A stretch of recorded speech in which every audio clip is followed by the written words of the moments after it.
लेकर हाजिर हूँ मैं अशोक कुमार अंज। तो आइए चलते हैं खबरों की ओर।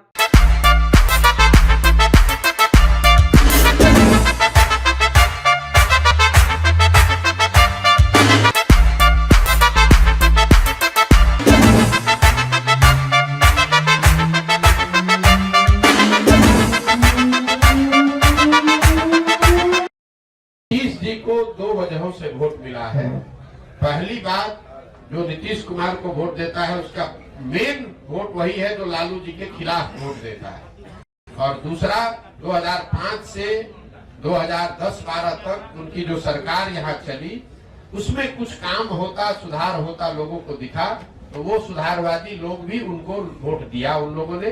लेकिन 2014 के बाद से नीतीश जी के राज में सुशासन का वो चीज देखने को नहीं मिला।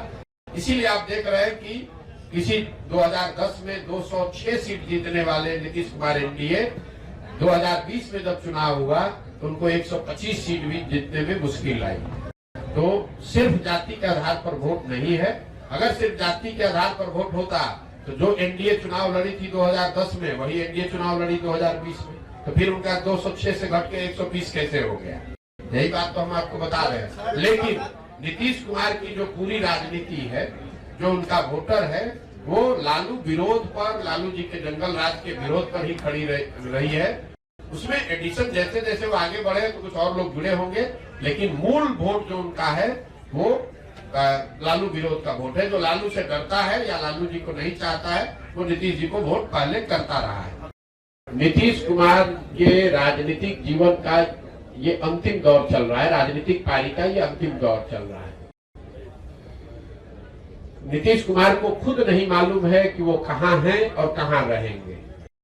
इतना मैं जरूर कह सकता हूं कि लोकसभा से पहले अब उनके पास कोई विकल्प नहीं है। उनको चुनाव तो महागठबंधन में ही लड़ना पड़ेगा। इसलिए नहीं कि वो पलटी मारना नहीं चाहते हैं, इसलिए कि अगर पलटी मारेंगे भी तो कोई लेने वाला भी तो होना चाहिए। अब आज के तारीख में उनको कोई लेने वाला भी नहीं बचा है। नीतीश कुमार राजनेता के तौर पर और जदयू दल के तौर पर अब बहुत बड़ा बोझ हो गया है। जो उसको उठाने का कोशिश करेगा वो भी उस बोझ के तहत नीचे दब के मर जाएगा। जहां तक आपने कहा राष्ट्रीय कार्यकारिणी की बात, तो नीतीश कुमार का अपना तरीका है। वो ताश के पत्तों के तरह नेताओं को अपने पार्टी में ऊपर नीचे करते रहते हैं।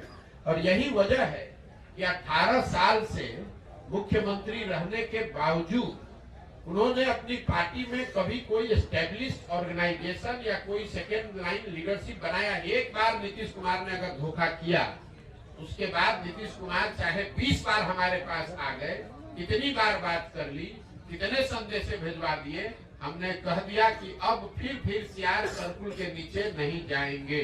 हमको चाहे 1 बरस लगे कि 10 बरस लगे, अब नीतीश कुमार के साथ जाने का कोई सवाल नहीं है। नीतीश कुमार जब महागठबंधन बनाए, इस बार आपको पता चला जब बनाए तब, हमको आकर मार्च में 6 महीना पहले आकर सबसे पहले हम ही से सलाह किया कि भाई अब महागठबंधन बनाना चाहते हैं, आप इधर आ जाइए, आप तो भाजपा के खिलाफ हमारी मदद करना चाहते हैं। प्रस्तुति को आज यही विराम देते हैं। बहुत बहुत धन्यवाद।